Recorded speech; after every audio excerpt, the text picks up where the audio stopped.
Salut tout le monde, c'est Duffy et aujourd'hui on se retrouve pour une nouvelle vidéo sur la chaîne, un top 15 de mes jeux préférés sur Nintendo Switch.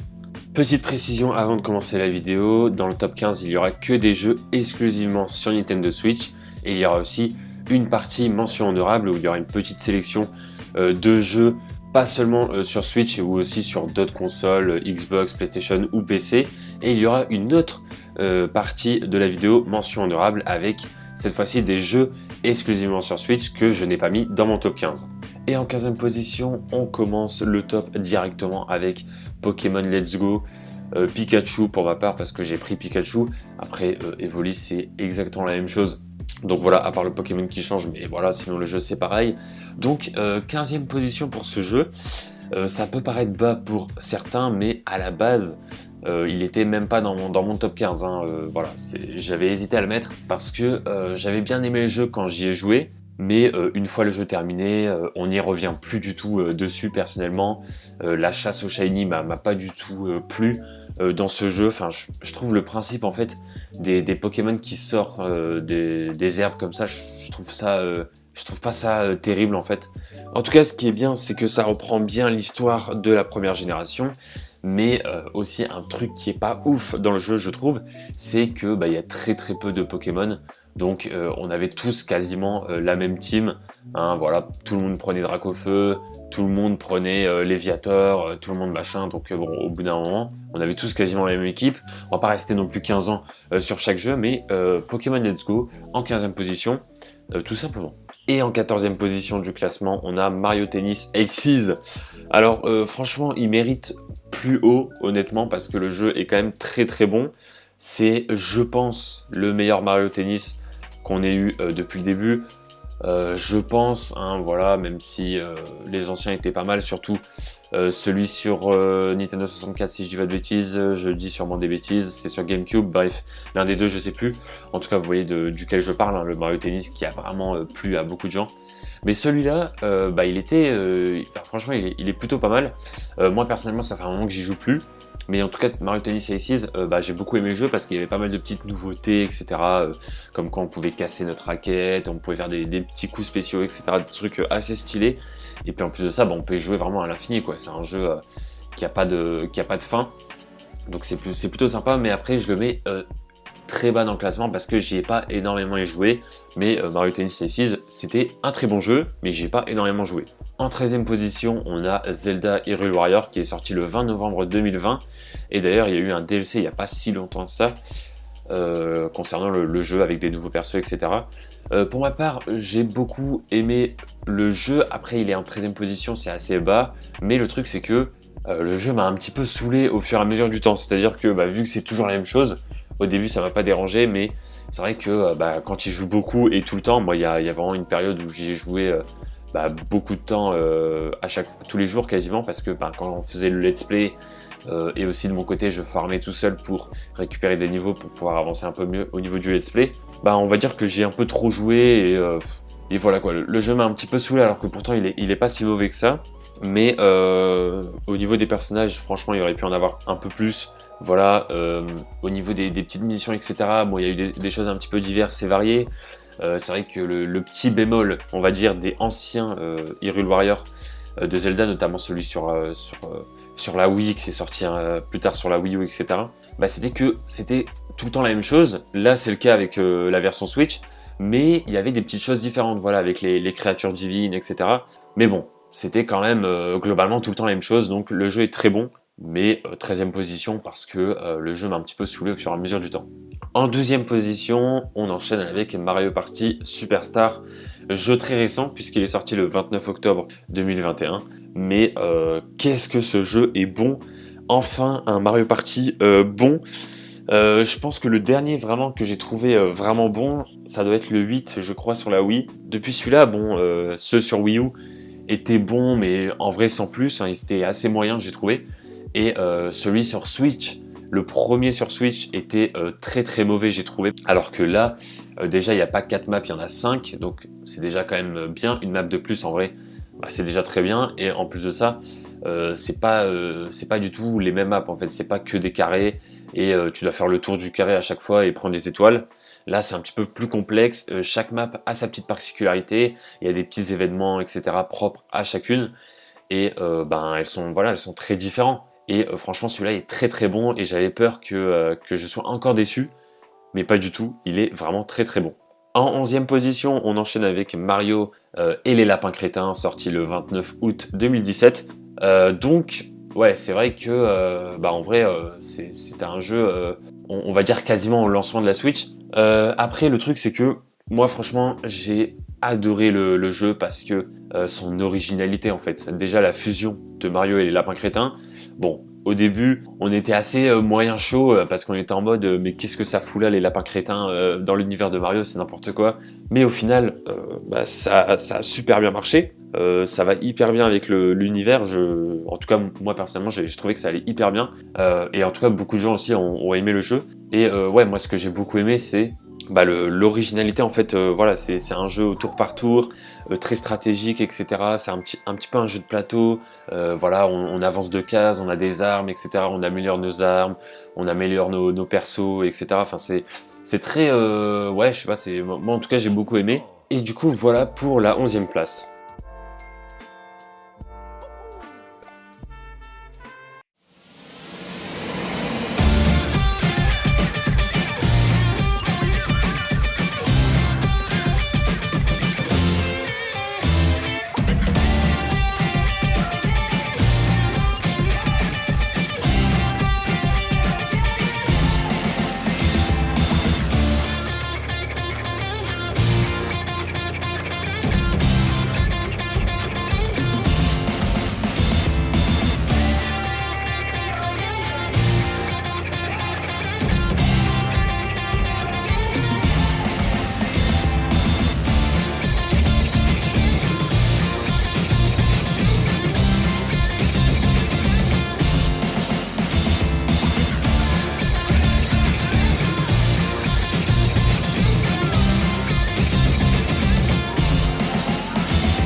On va enchaîner directement avec le top 10 et en 10e position on retrouve Splatoon 2. Splatoon 2 franchement déjà le 1 j'ai adoré, le 2 est vraiment meilleur que le 1. Je sais pas si vous êtes d'accord avec moi mais Splatoon 2 est quand même un peu mieux que le 1, on va pas se mentir. Non seulement au niveau des armes, des accessoires etc, mais déjà le mode histoire est un peu mieux, les maps etc, enfin tout est un peu amélioré. Donc c'est franchement assez cool, hein. Il n'y a pas une grosse différence entre le 1 et le 2, mais on va dire que le 2 c'est un bon gros Splatoon 1 mais bien amélioré quoi, donc franchement c'était assez cool de voir ça et franchement j'y ai pas mal joué et voilà franchement j'adore le jeu, j'adore le principe, une bataille de peinture comme ça c'est cool en fait que Nintendo fasse un peu un jeu à la mode, enfin quand ils ont fait Splatoon 1 c'était un peu la mode des jeux FPS comme ça avec PUBG, Fortnite, plein d'autres jeux comme ça. Mais Nintendo ont fait un peu leur jeu Battle Royale entre guillemets, même si c'est pas vraiment un Battle Royale. Mais ils ont un peu fait leur jeu de ce style-là, mais très second degré. Donc ça, j'ai trouvé ça vraiment cool. De toute façon, Nintendo, c'est un peu la base de cette entreprise, hein, c'est de faire des jeux très what the fuck en fait. Mais voilà, du coup, Splatoon 2, j'ai beaucoup aimé, très très bon jeu. Et puis, c'est vraiment compétitif en fait, on peut vraiment y jouer, il y a vraiment des gens haut niveau etc. C'est vraiment un truc qu'on peut tryhard, mais c'est aussi un truc on peut jouer entre potes etc. de temps en temps, c'est vraiment un très très bon jeu. En 9e position, Mario Kart 8 Deluxe. sorti le 27 avril 2017. Voilà, même si le Mario Kart 8 de base était sorti en 2014, c'est quand même un très très bon Mario Kart, on va pas se mentir. Alors oui, tout le monde veut un Mario Kart 9 sur Switch.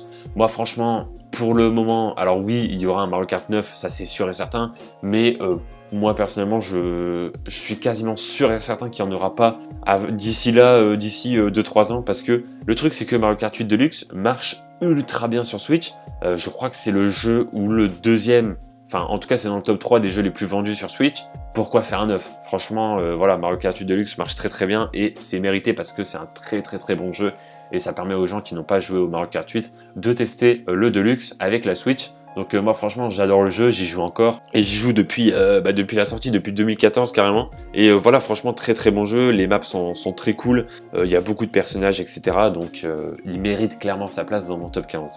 Et en 8ème position on retrouve Pokémon Diamant et Perle qui est sorti le 19 novembre 2021. Alors voilà, c'est très très récent, donc évidemment c'est un remake de l'ancien jeu Pokémon Diamant et Perle qui était sorti sur DS, mais voilà, déjà le jeu sur la DS est incroyable, les Pokémon sont ultra sympas, enfin voilà, ils sont ultra classe, on peut vraiment faire des équipes stylées, et voilà, il y a vraiment une team au niveau des starters, et ça fait plaisir, contrairement à Pokémon Let's Go par exemple, où tout le monde prenait ça à la mèche. Bah là voilà, il y a Wistikram, il y a Tiplouf, il y a Tortipousse, pour moi les trois sont bien, et c'est assez serré quoi au niveau du choix, donc voilà, et puis au-delà de ça, l'histoire est très très cool, il y a plein de choses à faire, c'est vraiment trop bien. Et bon, même si le graphisme au début m'a fait un petit peu... Enfin voilà quoi, j'étais un petit peu en mode... les graphismes sont un petit peu chelous, mais en vrai on s'y habitue au bout de quelques minutes de jeu. En vrai, moi au bout d'une heure de jeu, bah, j'ai carrément oublié les graphismes, et franchement... Achetez-le si vous aimez bien Pokémon, parce que c'est le meilleur jeu Pokémon sur Switch. Voilà, le Let's Go il était pas terrible, le épée bouclier, pareil, il était clairement nul. Hein. D'ailleurs, épée bouclier ne sera pas dans la vidéo pour des raisons évidentes. Mais voilà, Mario Kart 8. Qu'est-ce que je raconte? Pokémon Diamant et Perle, jeu incroyable, j'adore. Il est sorti il y a pas longtemps, mais pourtant j'ai adoré. Voilà. En 7ème position, on retrouve Link's Awakening. Franchement, le remake sur Switch. Moi, je le trouve incroyable. Visuellement, il est trop beau. On dirait un petit peu des figurines et tout. T'as envie de les avoir chez toi, quoi. Donc, moi, franchement, au niveau du graphisme, j'ai adoré. L'histoire, bon, bah, c'est la même que le jeu de base, mais l'histoire est trop bien. Le level design des donjons, etc., c'est incroyable. Je m'inspire beaucoup aussi de Link's Awakening pour faire un petit projet de jeu, etc. par rapport au level design, parce que pour moi, Nintendo, c'est un exemple, très clairement, et surtout au niveau des jeux Zelda, et surtout Link's Awakening. Voilà, moi j'adore le level design du jeu, et voilà, tout simplement, j'ai que ça à dire. Et 7ème position, j'aurais pu le mettre plus haut, mais là, on va s'attaquer à des très gros jeux, donc voilà, mais 7ème position, c'est déjà très bien. En 6ème position, on retrouve Smash Bros Ultimate, sorti le 7 décembre 2018, évidemment qu'il allait être dans le top 15, mais voilà, franchement, le Smash Bros sur Switch, il est incroyable. Là, on a vraiment tous les personnages, c'est incroyable. Alors oui, on peut en avoir encore plus, mais bon, là, je trouve qu'il y en a déjà énormément. Je crois qu'il y en a 80, un truc comme ça. Donc c'est vraiment énorme. Et les maps aussi, il y en a tellement des maps. Le mode histoire est ultra long, il y a plein de trucs à faire. Enfin, le jeu est infini. Donc franchement, c'est juste incroyable. Voilà, et puis le gameplay aussi est vraiment cool. Chacun a son petit main, etc. Et franchement, tous les personnages quasiment sont très bons. Donc voilà, après c'est à nous de savoir les manier ou pas. Mais franchement, Smash Bros Ultimate, très bon jeu. Et c'est vrai que quand il a été annoncé avec le titre, les personnages, etc., ça sonne un petit peu comme étant le dernier Smash Bros. Franchement, si c'est le dernier, ce serait un peu dommage, mais en même temps, ça va être très dur de faire mieux.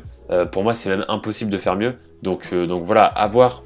En tout cas, parce que Nintendo peuvent nous surprendre. Mais c'est vrai que ce Smash Bros, c'est un vrai jeu de combat pour le coup. Et 6ème position, c'est complètement mérité.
En 5e position, on retrouve Mario Odyssey, sorti le 27 octobre 2017. C'est un jeu Mario trop bien, voilà. Franchement, le mode histoire est trop bien, il y a plein de trucs à faire, il y a plein de lunes à récupérer, plein de petites quêtes secondaires, plein de trucs cachés, etc. Notamment avec les tableaux, avec les indices, etc.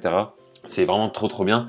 Il y a des petites énigmes, il y a des petits trucs à trouver et tout, partout dans les différents mondes. Donc moi franchement j'ai adoré, surtout par rapport à ça. Mais voilà, pour ma part, Mario Odyssey, c'est vrai que c'est un jeu incroyable. En vrai, c'est incroyable parce qu'il y a vraiment 64, Sunshine et Galaxy, avec Galaxy 2 évidemment. Et Mario Odyssey, pour moi, c'est au même niveau vraiment.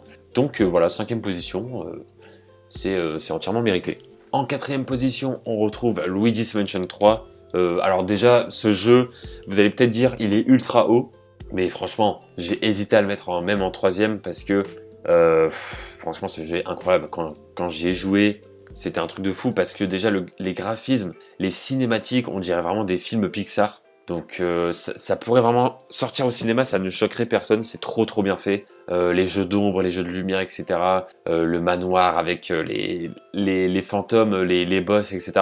Mais franchement, voilà, moi j'ai adoré le 3 parce que c'est le côté nostalgique du 1. Il y a pas mal de choses du 1 qui sont revenues. Donc moi ça m'a fait vraiment plaisir. Et puis franchement le level design, quoi. Je me répète encore une fois sur ça, mais les niveaux et tout. Franchement voilà, t'avais un petit côté un peu jungle, etc. Un petit côté de studio, etc. Enfin t'avais plein d'endroits différents, de décors différents. Et franchement ce jeu est incroyable. Achetez-le si vous achetez une Switch. C'est le jeu à avoir. Franchement ce jeu est incroyable.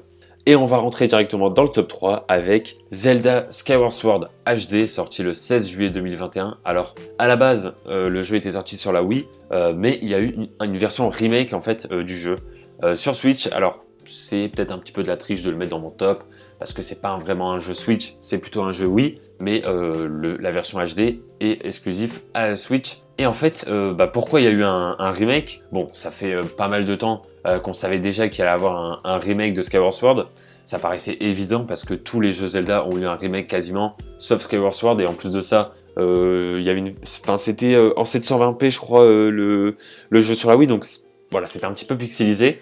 Là, sur la Switch, c'est ultra bien fait. Franchement, c'est ultra beau. Et le jeu est tellement bien. Et moi, ce que j'adore sur ce jeu, et ce qu'on retrouve aussi pas mal de fois dans les anciens Zelda, c'est la longueur du jeu en fait. Le jeu est ultra long, il y a plein de trucs à faire, plein de quêtes secondaires, de quêtes annexes et tout. Donc moi franchement j'adore. Et puis je suis fan de Zelda, donc voilà, 3e position pour Skyward Sword HD.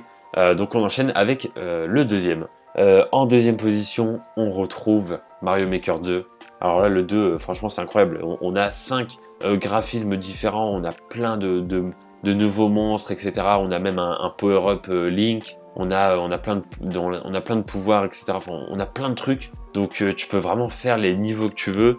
Et aussi, il y a des gens qui sont tellement créatifs. Donc tu peux vraiment jouer à des niveaux faits par des fans en fait, qui sont tellement bien, tellement mieux que limite les niveaux de Nintendo. Et moi en fait c'est ça que j'aime beaucoup dans Mario Maker 2, c'est que en fait c'est un jeu qui fait participer la communauté. Et en fait si personne travaille entre guillemets sur le jeu n'existait pas en fait. C'est-à-dire que Nintendo a vraiment mis des petits trucs par-ci par-là. Enfin voilà, ils nous ont donné en fait des composants. Et Mario Maker 2 en fait c'est un jeu qui a été créé par les fans, et c'est ça que j'adore, c'est ça que je trouve incroyable avec ce jeu. C'est-à-dire que voilà, Nintendo nous donne des blocs, des monstres, des power-up, machin, il nous donne un menu, etc. Et puis nous, on fait les niveaux, on les fait nous-mêmes, etc. Enfin, je trouve ça vraiment trop bien. Et moi j'ai adoré faire des niveaux, j'ai adoré jouer au niveau des gens. Donc franchement Mario Maker 2, c'est un jeu incroyable pour moi. Il est en 2e position, c'est 100% mérité. Et en première position, évidemment, Zelda Breath of the Wild, sorti le 3 mars 2017. Que dire de ce jeu incroyable, hein. Il est sorti en même temps que la Switch, hein. Voilà, comme ça c'est fait. En fait, ce jeu c'est simple. Il est en première position parce que c'est le meilleur jeu sur Switch, mais pour moi c'est le meilleur jeu tout court parce que c'est le seul jeu où il y a vraiment zéro défaut, quoi. C'est incroyable. On ne peut pas trouver de défaut à ce jeu. Voilà, c'est comme ça, c'est simple. Voilà, pour ceux qui n'y ont pas joué, ils vont dire que j'exagère, mais franchement, jouez au jeu, jouez un petit peu et vous allez très vite comprendre que en fait ce jeu est parfait, tout simplement. Alors oui, quand on va par exemple dans la forêt Kourgou, il y a des petits lags, etc. Voilà, bon. Pour moi, ça, c'est pas des défauts, ça, c'est des défauts techniques, certes, mais au niveau de la map, au niveau de l'histoire, au niveau de tout ce qu'il y a à faire dans le jeu, c'est incroyable. Tout a été réfléchi, tout a été pensé, ce jeu est trop bien fait. Et ouais, pour moi, franchement, il est incroyable, il est parfait, en fait, donc il est en première position. Et il faudrait limite faire une vidéo spéciale pour ce jeu, tellement il y a de choses à dire. Enfin voilà, l'histoire, tout est lié, toutes les zones, etc. Et moi surtout, ce que j'adore, c'est que vraiment tu te connectes sur le jeu, t'avances un petit peu, quoi, et tu vois une petite maison au loin, tu vas vers la maison, t'explores un petit peu. Ensuite, dès que t'as fini d'explorer la maison, tu t'avances un peu, et là tu vois je sais pas, un petit monstre bizarre, un camp bizarre, tu vois une petite montagne, des trucs comme ça, enfin tu vois plein de trucs.